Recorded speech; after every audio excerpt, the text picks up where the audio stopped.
Good morning, class. So, let us begin our today's session. In our last class, we discussed regarding introduction to international business environment, the meaning and concept, and what are the components that we must analyze before deciding whether to go international or not, the dimension of international business, and how is international business and domestic business are linked to each other, and from the past years how there has been growth in international business, and we were discussing regarding importance and advantages of international business, and we were speaking regarding push and pull factors. Okay, now this international business, it is not only important for individual business organization, but it indirectly always helps to the development of the country.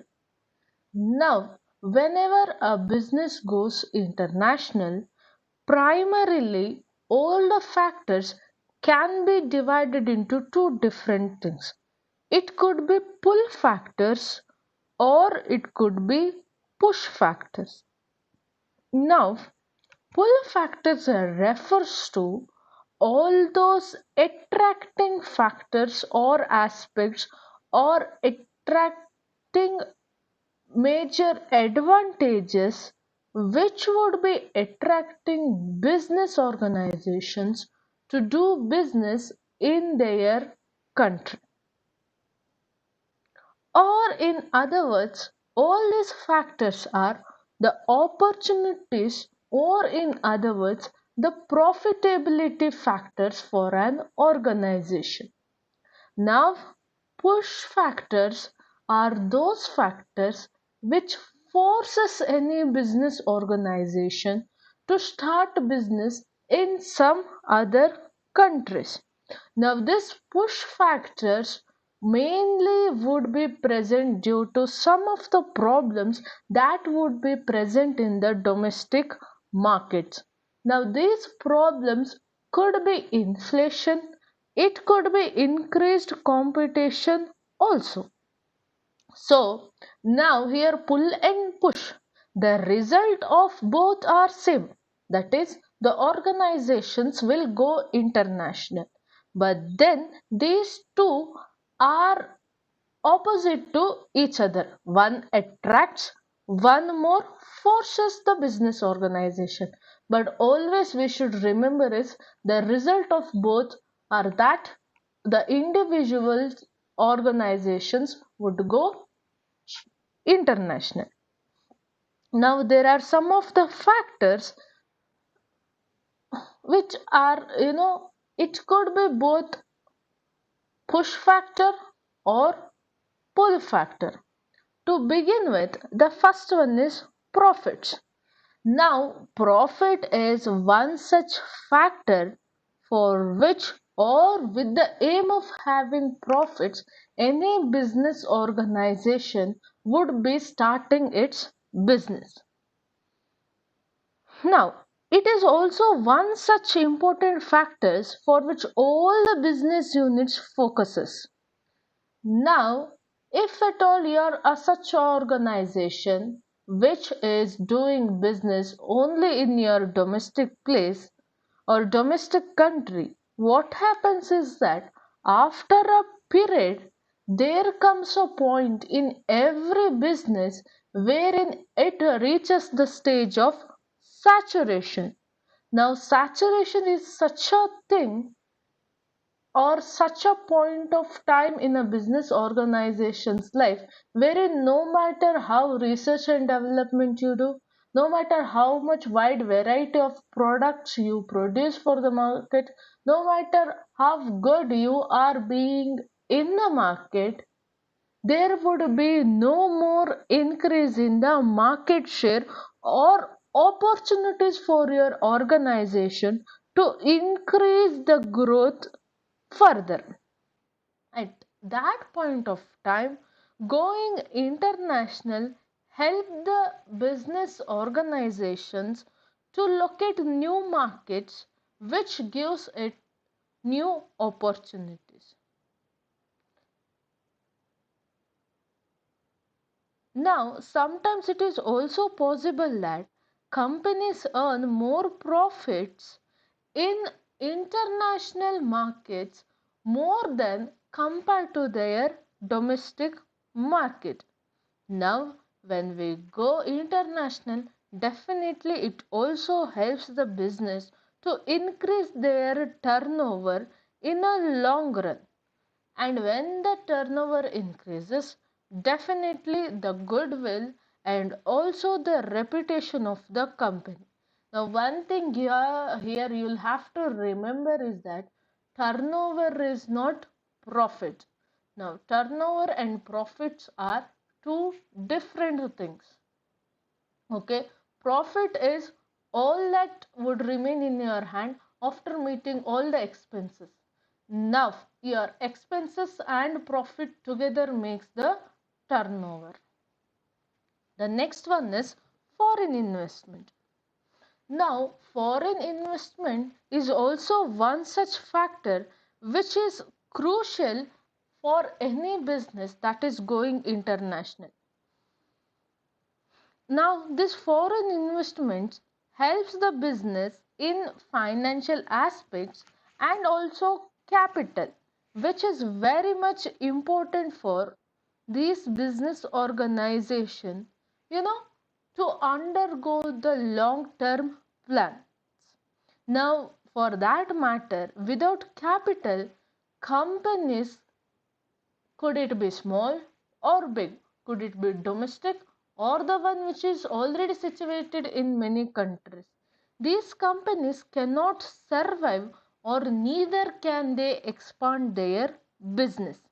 Now, investors are those who invest in the business units from different countries. Now, when you go international, it also matters that how much goodwill or reputation you have, because now that you are starting your business in some other country, definitely the investor would also be from those countries in which you are starting your business. So having a very good reputation and having, the support of investor becomes important. Now, when the investors have confidence in your organization, they would definitely invest in your company, which will always result in business organization to reduce the cost of production of the company, and thereby it can give or produce product at a very nominal price. Could it be product or for that matter a service also. The next one is growth opportunities. Now whenever a business goes international, there are several opportunities for business in different countries. Now all these multinational companies are interested in the developing countries, okay, than developed or the underdeveloped country. Now MNCs usually go for the one countries which is developing. The main reason is that in such economies there is vast scope for development, because developing countries are those which would be growing at a very rapid, you know, pace or tempo. And also one of the characteristics of developing country is that in such economies labor are available at cheap rate. And one thing you should remember is that most of the developing country The population is also increasing day by day. In such case, the demand for the goods and the services are increasing. For example, we can take our own country. Now, India is the second largest populated country in the world. So, most of these multinational companies, usually, if it is possible, they try to build their office in India. Because, as we said earlier, first one is they can avail cheap labor, as well as there is a market for their product, and also the market is vast in our country, and the customers have started to demand more and more. The next one is competition. Now, competition is also one of the very important force behind any organization that is going international. Now, whenever it might be any company, if they are easily selling their goods and services in the domestic market without the threat of any kind of competition, definitely these business units show no interest or less interest in expanding the market overseas. But as and when the competition increases, the market share reduces as the market is still the same, but the products that are offered in the market are increasing. Now, this ultimately reduces the profit share of the companies.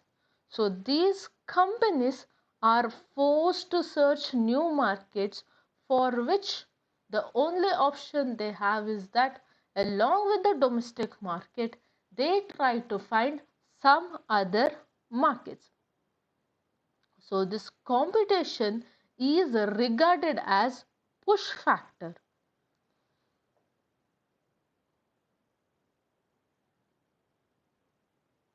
Now, the next one is government policies and regulation. Now, establishment of new industries definitely helps in the development of the countries.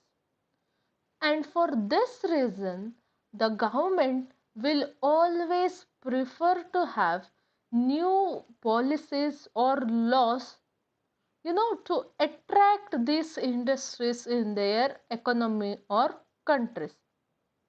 Now, for the industries to go international and to grab the advantage provided by these different governments through policies and regulations, it could be, like foreign direct investment, what we call as FDI, or special economic zones, what we call as SEZ, are being made available by different countries. Now, for example, in some part of India, it was announced that if the industries are manufactured or set up in these SEZs, special economic zones, they could avail many benefits. One benefit among the hundreds that is there is there would be tax-free income for certain period of time. That is to tell, maybe the first 2 years or the first 3 years, or up till that point wherein the business reaches a certain limit of turnover. All these facilities are made available by government policies and regulations. Now, government policies and regulations are can be regarded as pull factor. Now, the last one is expansion and future growth. Now, many companies definitely, as well as the business starts to increase, there is growth in the business, they are not satisfied with just domestic market.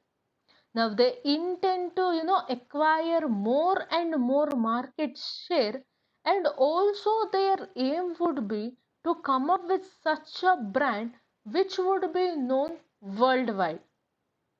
Now, to survive the cutthroat competition, these organizations will always go international, and also, through different research and market study, nowadays it is very easy for the companies to search the new market, and international business research definitely help the organization to analyze, or what we call as diagnose, the areas where if the units are started or installed, it will be very beneficial for the company, because definitely when we analyze or diagnose, we see to that the cost of production is low, and there would always be increase in the profit.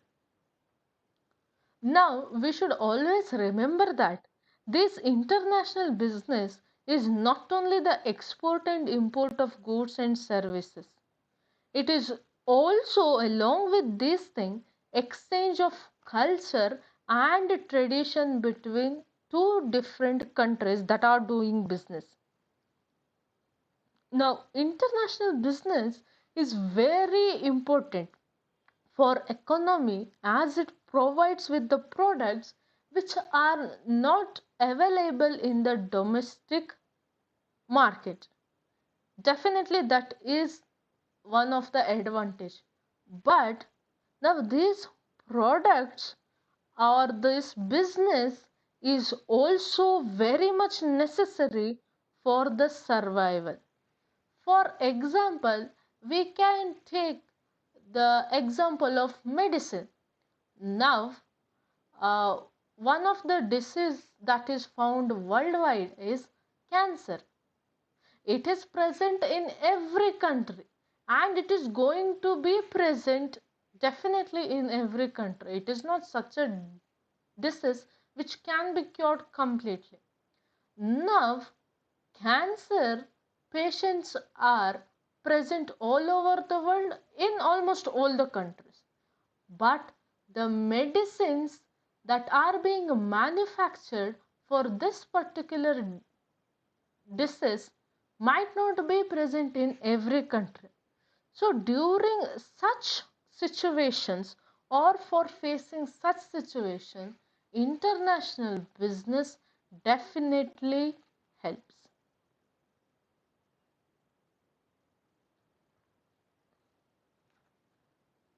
Now, international trade also gives rise to the development of the infrastructure and the economy as a whole.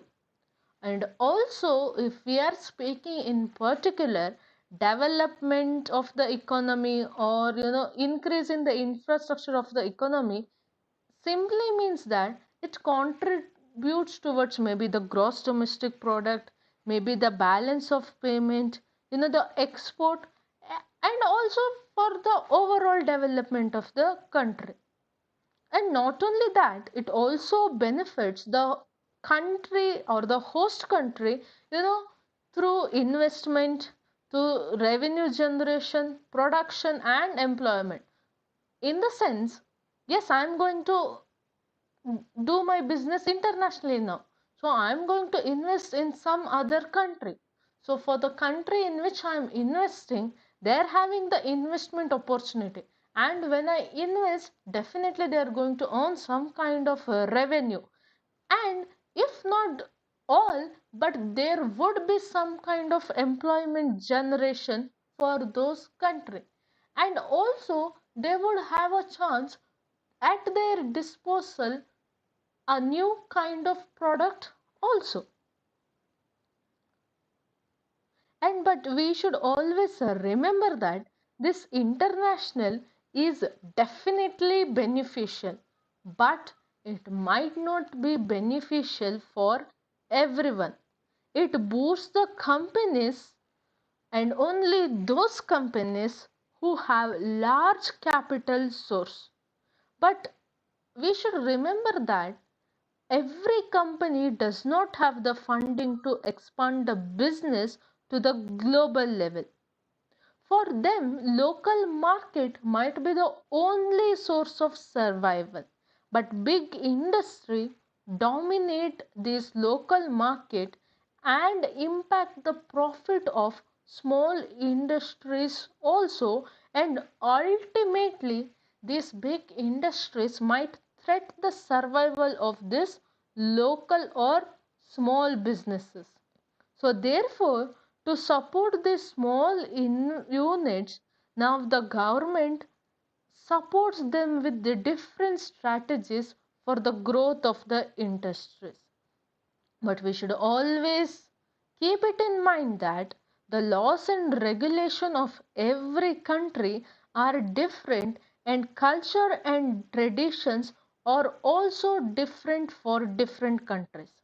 So to enhance and to have a uniformity in law and regulation at international level, the various organizations like might be World Trade Organization, International Monetary Fund, World Bank, or any such international institution, they have come into existence to boost the trade and business among the countries, and also boost it in a way which is advantageous to everybody. Now let us move forward and try to understand how domestic business is different from that of international business.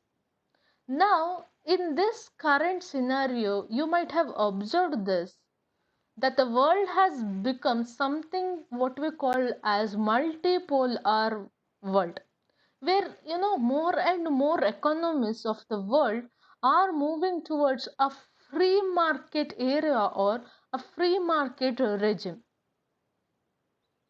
Now this has resulted in increasing movement of goods and services across the nations worldwide. Now, in order to understand international business, it is important to review the concept of these business activities. Now, the study of international business aims at understanding these business operations.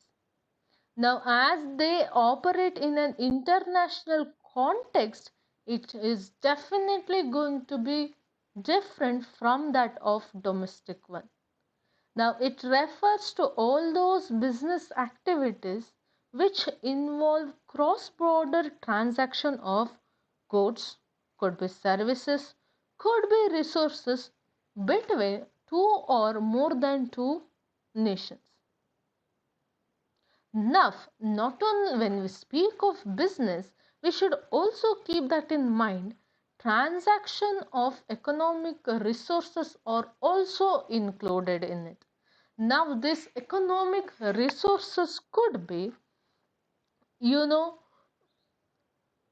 capital, skill of people, people themselves for international production of physical goods and services.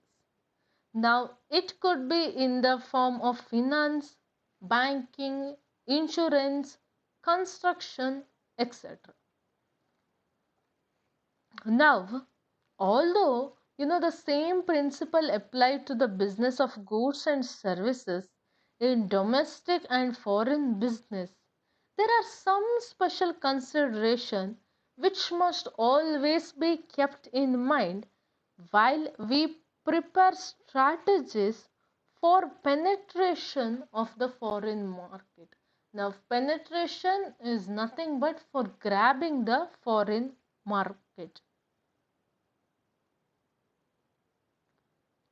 Now, there are also evidences wherein very advanced countries like United States of America and United Kingdom have highly developed market which is faced with severe competition in international market, especially from other developing countries like maybe Japan or Germany. Now, It goes without telling that international business can be defined as the exchange of goods and services among individuals and businesses in multiple countries. So, this broad definition includes from a very small firm, you know, that does the work of exports or imports or both, a small quantity to only one country, as well as the very large global firms with integrated and complex operations and strategic alliances around the world. So the definition might be very simple, but it includes, you know, even the smallest of smallest business unit that is doing either export, import, or both, or it could be a very big international company with all the strategies to do business.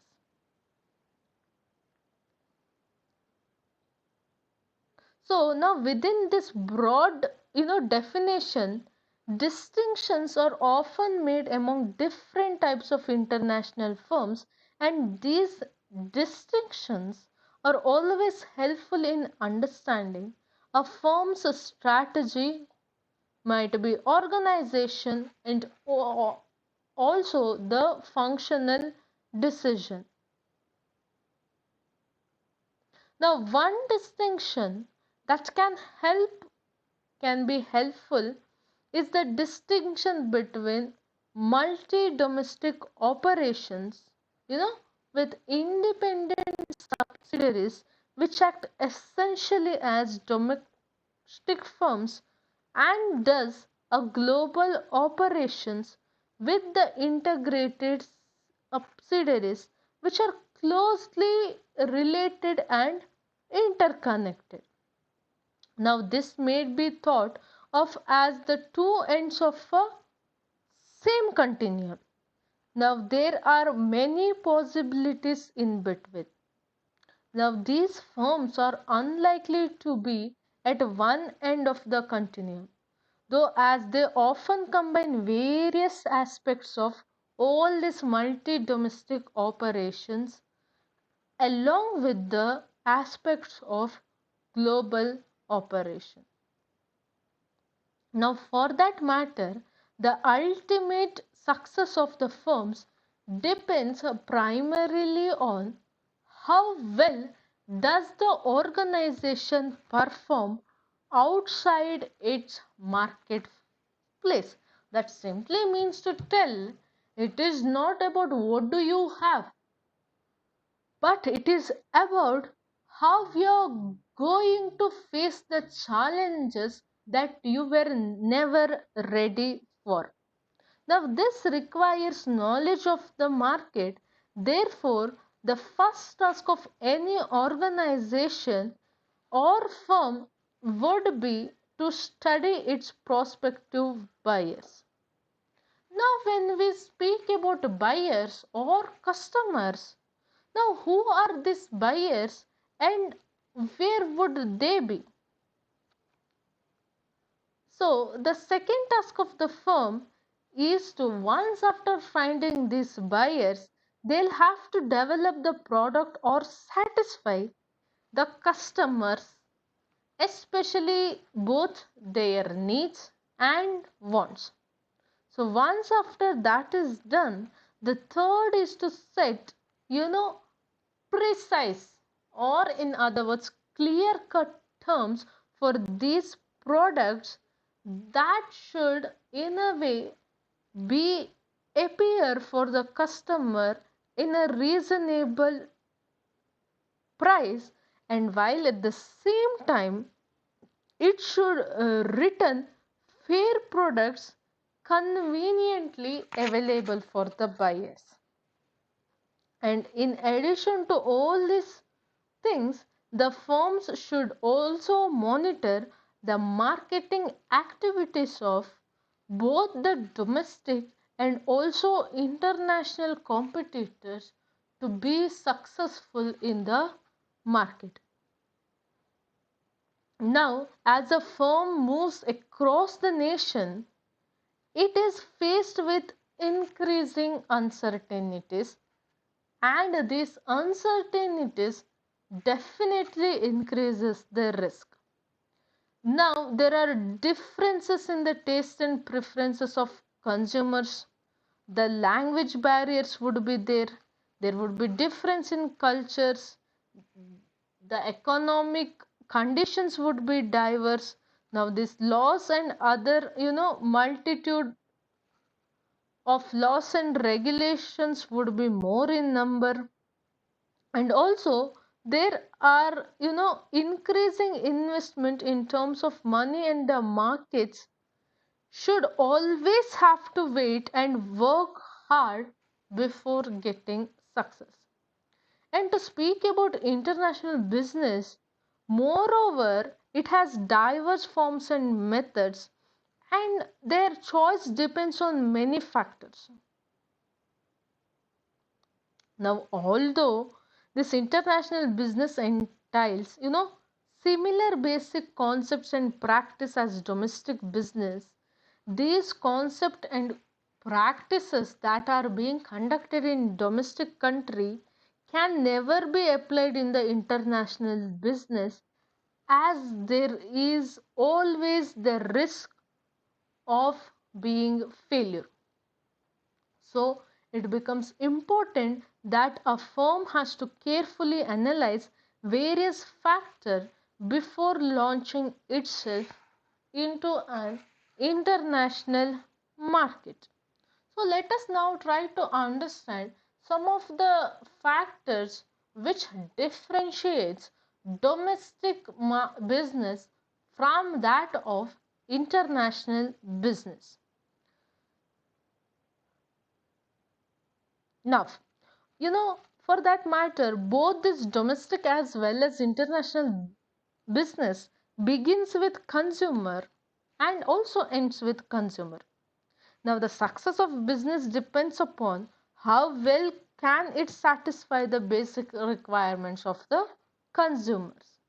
Now, it is also necessary to build a goodwill both in local as well as global market.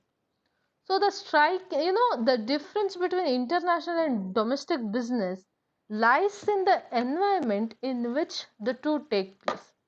So some of the important point of difference could be, the first one is the trade across the countries. Okay. Now each country is a sovereign political entity. Now sovereign political entity means it states that none of the country is being held you know, captive by any other country. So each country has its own political entity, and therefore there would definitely be several restrictions imposed by each of those countries when it comes to imports and exports. Because the main reason that any country puts a restriction on import or export is that they will have to safeguard their own national interest. Now, the traders in international business have to observe all such restrictions. Now, these restrictions could be first and foremost in the form of imposition of tariffs and custom duties. Now, this imposition of tariffs and custom duties will always be on import and export of goods and services in order to make them costly in importing country and ban their entry in the country completely.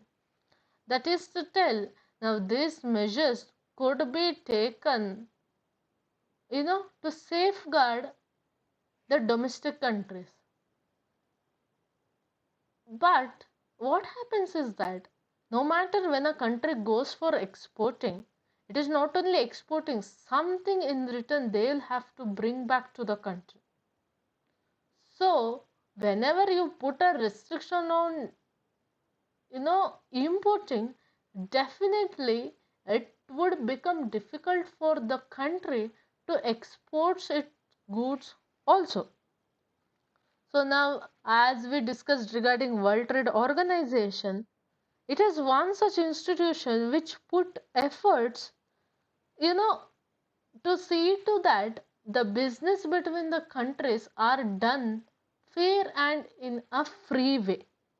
So it has been very, very significant in reducing the tariff rates globally and also on the regional basis. Now this has mainly happened, due to the existence or due to the emergence of what we call as regional economic groupings.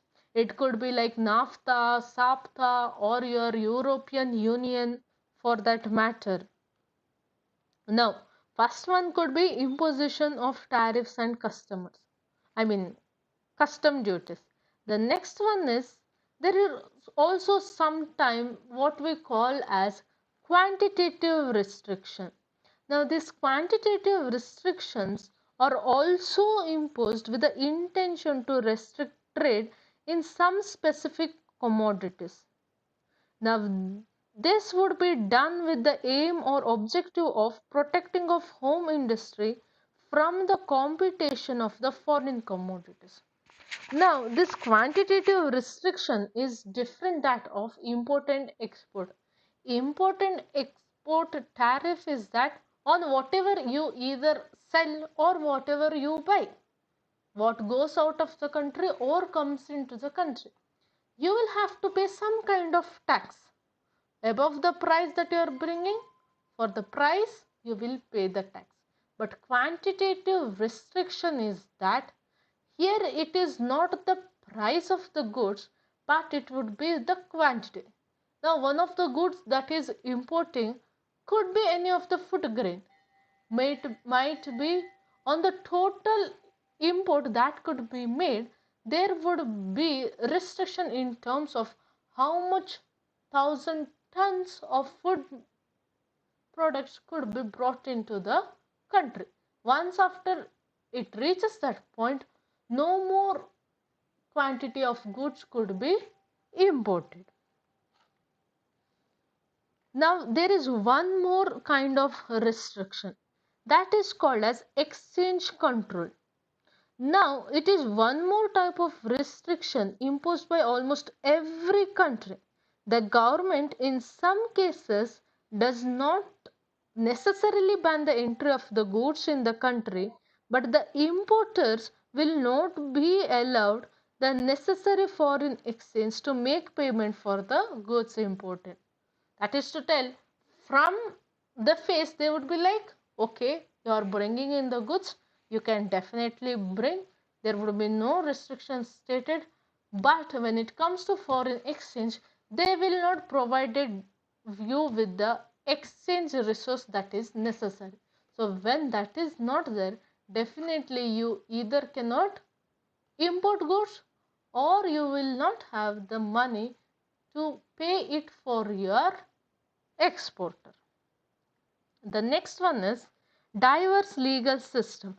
Now all these countries will definitely have different sets of legal setup. They would have different, documentation system. They will have different kinds of tariffs and practices. The international markets will always have to understand these differences and also should and must comply with them. As there is diverse in legal system, the next one is there are a different monetary system. Now each country has its own different sets of legal system of exchange rates, and even the money differs. That is to tell, in India it's rupee, in America it's dollar. So like that, every country has its own currency system. Now country's currency would always be fixed under the rules framed by the International Monetary Fund. Therefore, they are more or less fixed. Now recently what has happened is that The value of rupee has undergone significant devaluation against that of dollar. So by this, what has happened is that while the exporters gain from this, the importers suffer the loss. So that is how, by using different measures, you try to protect your country's interest.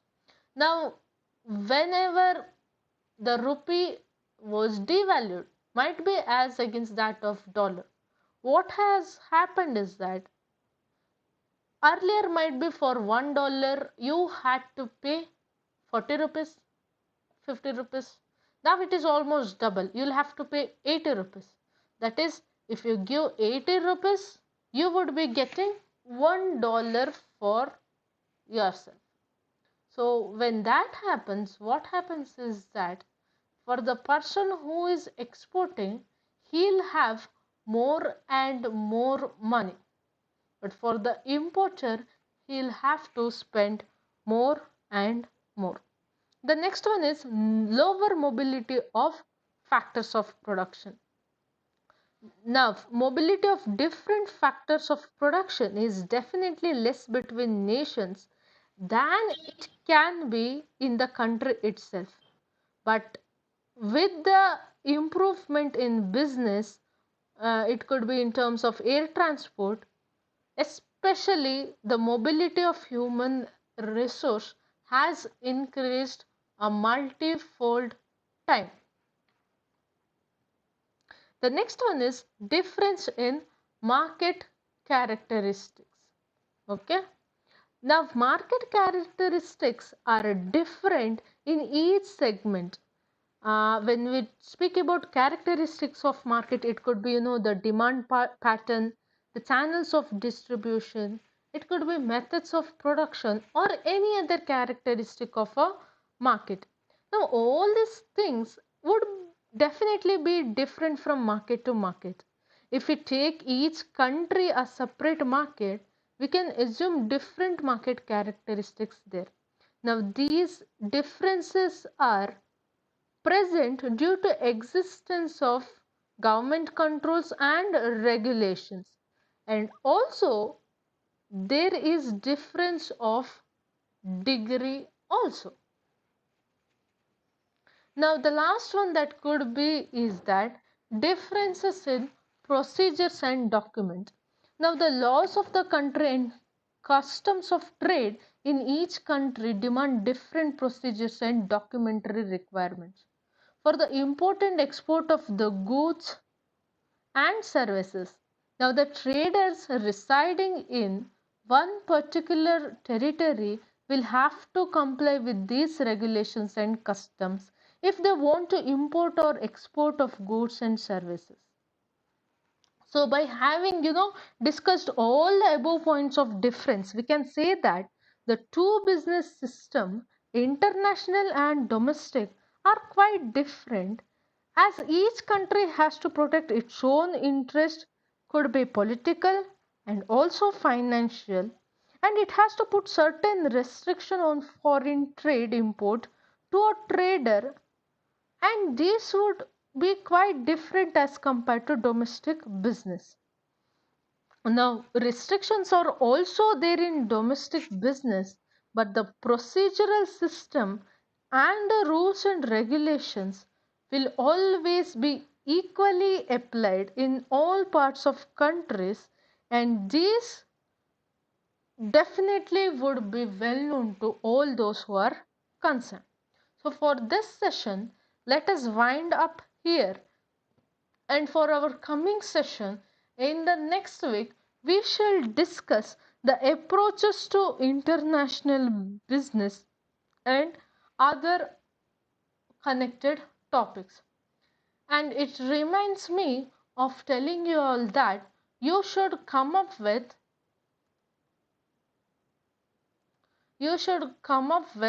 an assignment which would be given for you all. Regarding the assignment, I shall inform you in your class WhatsApp group. I have taken your attendance And for this session, you can leave the meeting as of now. Thank you, class. Have a happy weekend.